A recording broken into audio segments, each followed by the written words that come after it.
Струјата поевтинува за символични 0,33%. Ова го одлучи денес регулаторната комисија откако претходно 2 дена правеше анализа на трошоците на компаниите кои се занимаваат со нејзино производство и транспорт. Ова е прв пат по подолг период регулаторна да ја намали, а не да ја покачи струјата, но нејзината одлука граѓаните ја дочекаа ладно. Според нив, мерката на регулаторна не е економска, туку политичка. Што е во овие кампањи секој ден? Што ги гледаме?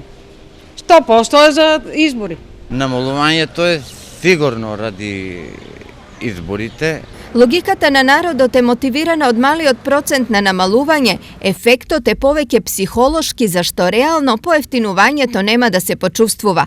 Имено ако некој досега плакел 3000 денари за струја, сега сметката ќе му биде пониска одвај за 10 денари. Тоа ништо не е, што е нилот. Они качуваат 10%, а 0,3% тоа е ништо.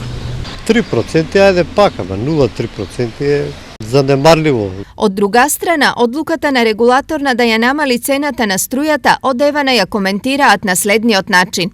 Одлуката на регулаторната комисија за енергетика за утврдување на нова пониска цена на струјата не соодветствува со нашите очекувања и со реалните трошоци на компанијата. Намалувањето на цената ќе значи прилагодување на инвестиционата програма согласно новите параметри кои ова одлука ќе ги наметне.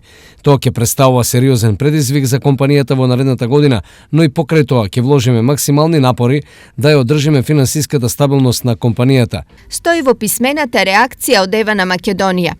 Инаку новата цена на струјата почнува да важи од утре.